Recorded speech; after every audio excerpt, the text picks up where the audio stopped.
hari ini kita kembali belajar di rumah untuk menghindari penyebaran COVID-19. Kali ini kita belajar dengan menyimak sebuah tayangan tentang tokoh-tokoh Indonesia. Yang pertama, mari kita simak tentang tokoh pendidikan Indonesia. Ayo, sediakan alat tulis dan bersiaplah menjawab pertanyaan. Setiap tanggal 2 Mei, kita memperingati Hari Pendidikan Nasional yang diambil dari hari kelahiran Ki Hajar Dewantara. Melalui pendidikan, Ki Hajar berjuang melawan penjajah Belanda. Seperti apa ceritanya? Ayo teman-teman, kita simak bersama. Ki Hajar Dewantara terlahir dengan nama Raden Mas Suwardi Suryaningrat pada tanggal 2 Mei 1889. Ia dibesarkan dalam lingkungan Keraton Pakualam di Yogyakarta. Ki Hajar sempat kuliah di Stovia atau Sekolah Dokter Pribumi. Kemudian ia bekerja sebagai wartawan di koran seperti Utusan Hindia dan Kaum Muda. Sejak muda, Ki Hajar berani menentang pemerintah kolonial Belanda. Bersama Daus Dekker dan Cipto Mangunkusumo, ia mendirikan Indis Partij pada tahun 1912 yang bertujuan mencapai Indonesia merdeka. Akibat kritiknya pada pemerintah Belanda, dalam tulisan Seandainya Aku Seorang Belanda, Ki Hajar diasingkan ke Pulau Bangka. Daus Dekker dan Cipto Mangunkusumo membela sahabat mereka, sehingga akhirnya 3 serangkai ini diasingkan bersama-sama ke negeri Belanda. Masa pengasingan di Belanda dimanfaatkan Ki Hajar untuk mendalami dunia pendidikan dan pengajaran. Pada tahun 1919, Ki Hajar kembali ke tanah air dan terus mengkritik pemerintahan kolonial Belanda lewat tulisan-tulisannya. Akibatnya, ia pun sering keluar masuk penjara. Tanggal 3 Juli 1922, Ki Hajar mendirikan lembaga pendidikan taman siswa di Yogyakarta. Sejak saat itu, Suwardi Suryaningrat memakai nama Ki Hajar Dewantara. Anak-anak dari semua kalangan, baik ningrat maupun rakyat biasa, bisa bersekolah di taman siswa. Perguruan ini memiliki semboyan Ing Ngarso Sung Tulodo, Ing Madyo Mangunkaso, Tutwuri Handayani. Artinya, di depan memberi contoh, di tengah membangun semangat, dan di belakang memberi dorongan. Prinsip ini berlaku untuk semua pamong atau guru dan murid di taman siswa. Setelah Indonesia merdeka, Presiden Soekarno mengangkat Ki Hajar sebagai Menteri Pendidikan pertama. Semboyan Tutwuri Handayani pun hingga kini tetap dipakai dalam dunia pendidikan Indonesia.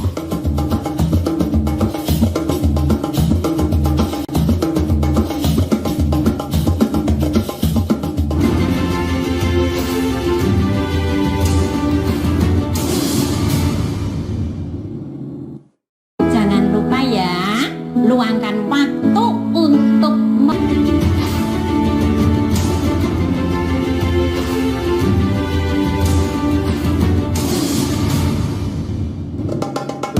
Teman-teman, tentu kalian tahu dasar bahasa Indonesia adalah bahasa Melayu. Nah, kali ini kita akan mengenal lebih jauh pahlawan nasional dan bapak bahasa Indonesia, yaitu Raja Ali Haji, pujangga Melayu dari Kepulauan Riau. Raja Ali Haji lahir sekitar tahun 1808 di Pulau Penyengat, Kepulauan Riau. Ia adalah keturunan bangsawan Kerajaan Riau Lingga. Tahun 1828, Raja Ali menunaikan ibadah haji dalam usia 19 tahun. Sejak saat itu, gelar haji disematkan di belakang namanya menjadi Raja Ali Haji. Sepanjang hidupnya, Raja Ali Haji telah menulis sekitar 15 kitab. Karangannya meliputi bidang bahasa, sastra, sejarah, hukum, serta agama Islam. Karya sastra Raja Ali Haji yang paling terkenal adalah Gurindam 12 yang berisi nasihat dan petunjuk bagi manusia agar dirahmati Tuhan. Sedangkan karya Raja Ali Haji pertama di bidang linguistik atau tata bahasa adalah Bustan Al-Katibin Is-Subyan Al-Muta'alimin yang biasa disebut Bustan Al-Katibin. Bustan Al-Katibin menjadi penting karena memberikan dasar pelajaran bahasa Melayu, pedoman ejaan, dan huruf Arab Melayu. Di samping Bustan Al-Katibin, karya Raja Ali Haji yang juga jadi pedoman bahasa Melayu adalah Kitab Pengetahuan Bahasa. Kitab ini terbit tahun 1929 di Singapura dan menjadi kamus ensiklopedia bahasa Melayu yang pertama. Nama dan karya Raja Ali Haji dikenal luas berkat surat menyuratnya dengan Herman van de Wall, seorang ahli sastra kelahiran Jerman yang ditugaskan Belanda menyusun kamus bahasa Melayu Belanda. Mereka berkirim surat selama 15 tahun, sejak tahun 1857 hingga 1872. Selain membahas karya-karya sastra, Raja Ali Haji juga bercerita mengenai kesehariannya. Dari ceritanya antara lain diketahui, Raja Ali Haji juga sering menulis dan menjadi guru di Pulau Pengujan, sebuah pulau kecil di Kepulauan Riau. Pemerintah Indonesia kemudian menganugerahkan gelar pahlawan nasional dan Bapak Bahasa Indonesia pada Raja Ali Haji pada 5 November 2004. Jadi, bila teman-teman pergi ke Pulau Penyengat, jangan lupa kunjungi makam Raja Ali Haji di Kompleks Masjid Raja Sultan Riau ya.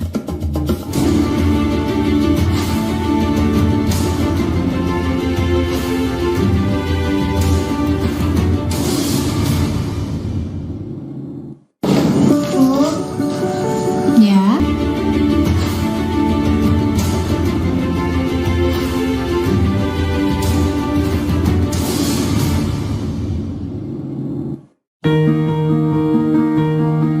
Kiai Haji Ahmad Dahlan adalah pahlawan nasional yang sangat berperan dalam membangkitkan kesadaran bangsa Indonesia. Dia melakukannya melalui pembaharuan Islam dan pendidikan. Ayo teman-teman, kita simak bersama ceritanya yuk. Sewaktu kecil, Ahmad Dahlan dikenal dengan nama Muhammad Darwis. Ia dilahirkan tanggal 1 Agustus 1868 di Kampung Kauman yang tidak jauh dari Keraton Yogyakarta. Saat berusia 15 tahun, dia menunaikan ibadah haji dan menetap di Mekah selama 5 tahun. Pada masa itu, Darwis mulai mempelajari pemikiran para ulama pembaharu Islam seperti Syahid Bakri Syatta, Syekh Ahmad Khatib, Muhammad Abduh, Rashid Ridho, dan Al-Afghani. Ketika pulang ke tanah air tahun 1888, Darwis mengganti namanya menjadi Ahmad Dahlan. Tahun 1903, Dahlan kembali lagi ke Tanah Suci dengan mengajak putranya Muhammad Siraj yang berusia 6 tahun. Periode keduanya di Tanah Suci ini semakin menanamkan ide-ide pembaharuan dalam diri Dahlan. Sekembalinya ke Jogja tahun 1906, Dahlan mulai menerapkan ide-ide pembaharuannya. Dahlan memilih menyebarluaskan gagasannya melalui pendidikan. Selain mengajar di langgar dan kelompok pengajian, Dahlan menjadi guru agama Islam di Sekolah Calon Guru milik Belanda di Yogyakarta dan Sekolah Calon Pamong Praja di Magelang. Dahlan juga masuk Budi Utomo pada tahun 1909 agar agama Islam dapat menjadi pelajaran resmi di sekolah-sekolah Budi Utomo. Pada tahun 1911, akhirnya Dahlan berhasil mendirikan sekolah formal yang dinamakan Madrasah Ibtidaiyah Diniyah Islam.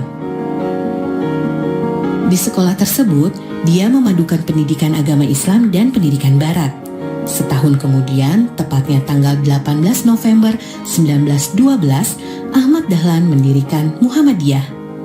Sejak saat itu, Muhammadiyah mengembangkan sekolah hingga ke seluruh penjuru Nusantara. Kini jejak warisan Kiai Haji Ahmad Dahlan tersebar di puluhan ribu lembaga pendidikan, mulai dari pendidikan anak usia dini hingga perguruan tinggi.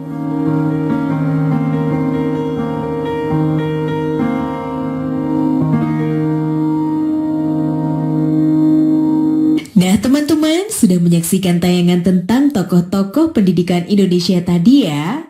Sekarang saatnya kita menjawab beberapa pertanyaan ini. 1. Pendidikan di Indonesia semakin berkembang.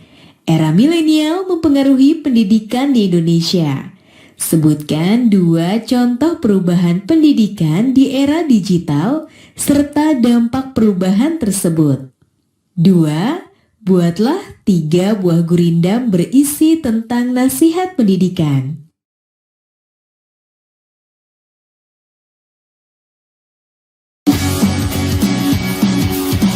Ikan di pasar. Nyolo rupanya pandai bermain sepak raga. Sepak raga adalah permainan tradisional Makassar yang menggunakan bola yang terbuat dari rotan. Ramang kecil sering menonton pertunjukan sepak raga. Ia pun tertarik dengan sepak raga agar bisa seperti sang ayah. Berkat rajin latihan, Ramang akhirnya menguasai permainan tradisional tersebut. Selain sepak raga, Ramang juga berlatih bermain sepak bola. Ramang mengisi waktu bersama teman-temannya dengan bermain bola saat istirahat.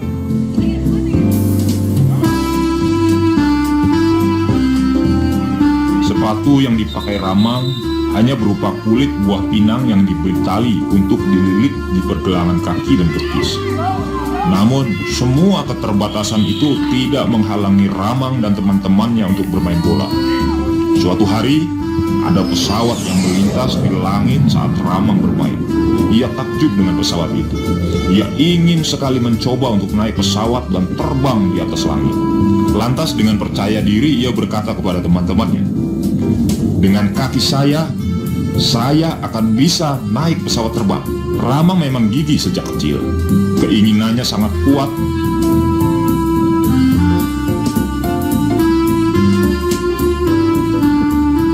Kebiasaan Ramang berlari dan juga bersepeda sejauh 50 km bolak-balik ke pasar membuat kakinya sangat kuat. Tendangannya sangat keras. Nah, langkah awal Ramang meniti karir di sepak bola bermula saat ia bergabung di Bon Baru.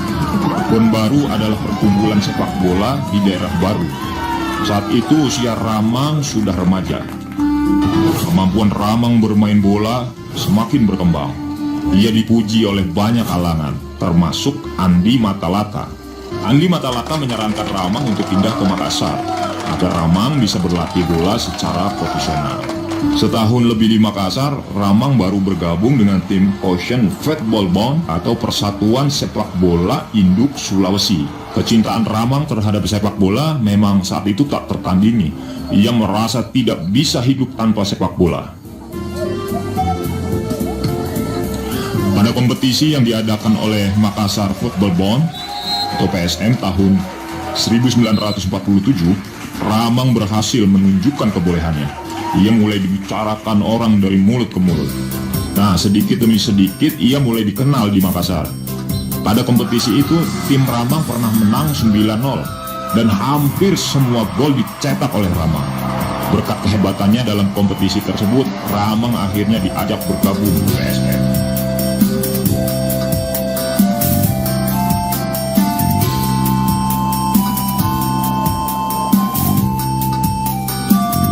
Pada tahun 1952, Ramang belum dikenal di tingkat nasional.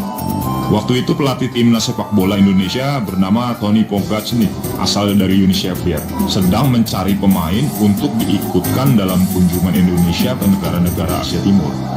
Setelah mencatat-catat beberapa pemain, Tony Pogacnik merasa kekurangan bek bertahan. Ia pun mengirim telegram atau surat ke Makassar agar PSM mengutus pemainnya untuk seleksi. PSM menyuruh pemain bek bernama Sunardi Arlan untuk ikut seleksi di Jakarta. Namun rupanya Sunardi Arlan batal ke Jakarta. Ramang akhirnya ditunjuk untuk menggantikan Sunardi ke Jakarta. Usia Ramang pada saat itu masih 24 tahun. Belum ada yang mengenal Ramang di Jakarta. Waktu para pemain sedang latihan percobaan, Ramang hanya duduk di tribun stadion. Ia masih mengenakan kain sarung seperti kebiasaan orang-orang Bugis di pagi hari. Namun, semua orang kaget begitu Ramang bermain. Awalnya permainan Ramang tidak memuaskan karena dipasang sebagai bek bertahan. Padahal Ramang sebelumnya tidak pernah menjadi bek. Ramang sudah hampir disuruh kembali ke Makassar karena tidak punya kemampuan sebagai bek seperti yang timnas minta. Untunglah pelatih timnas itu pintar melihat bakat Ramang. Pelatih Tony Pogacnik melihat bahwa Ramang itu punya sikap tenang dan gerakan tubuh yang cepat. Ramang pun dicoba untuk bermain menjadi penyerang. Permainan Ramang membuat orang-orang terkejut dan kagum. Pada sesi latihan itu, Ramang langsung mencetak 3 gol. Ia sukses membuat kiper timnas bernama Van de Wijn terkecoh. Padahal Van de Wijn adalah kiper hebat yang sulit kecoh. Pelatih Tony Kogasnik pun puas dan akhirnya menetapkan Ramang sebagai pemain inti timnas Indonesia. Nah, bergabungnya Ramang ke timnas membawa pengaruh yang sangat positif. Timnas Indonesia menjadi tim sepak bola yang tangguh dan ditakuti negara-negara lain. Perkataan Ramang waktu kecil untuk naik pesawat terbang lewat sepak bola ternyata terbukti. 2 kaki hebat yang dimiliki Ramang berhasil membuat impiannya tercapai. Semua penderitaannya bersama istri terbayar setelah ia berhasil membawa harum nama Indonesia ke dunia internasional. Bersama timnas Indonesia, Ramang mulai berkunjung ke luar negeri. Tahun 1954, timnas Indonesia mengadakan pertandingan persahabatan ke banyak negara di Asia. Dari pertandingan ke banyak negara itu, timnas Indonesia berhasil mengungguli hampir semua lawan-lawannya dengan skor yang tinggi. Ramang pun seketika menjadi bintang Indonesia karena berhasil mencetak 19 gol. Timnas Indonesia sukses menjadi perhatian pecinta sepak bola dunia. Di masa Ramang, Indonesia berhasil juara 3 atau mendapat medali perunggu di Asian Games tahun 1958 di Tokyo, Jepang. Indonesia juga berhasil mengalahkan negara Cina yang terkenal jago dalam sepak bola saat babak kualifikasi menuju Piala Dunia. Nah, itu Indonesia juga berhasil mengalahkan negara Cina yang terkenal jago dalam sepak bola saat babak kualifikasi menuju Piala Dunia. Prestasi tertinggi Ramang di timnas yaitu saat Indonesia itu berhasil masuk ke perempat final Olimpiade di Melbourne, Australia tahun 1956. Setelah berkeliling dunia bersama timnas Indonesia, Ramang tetap bermain untuk PSM Makassar. Di masa Ramang, PSM berubah menjadi salah satu tim yang paling disegani di Indonesia. Nah teman-teman, apa yang dapat diteladani dari tokoh-tokoh sejarah tersebut? Sebutkan kesamaan yang kamu temukan dari tokoh-tokoh tersebut. Sekarang tetap belajar dari rumah ya teman-teman. Jaga jarak, rajin cuci tangan, dan pakai masker agar kita mencegah penyebaran COVID-19. Sampai jumpa!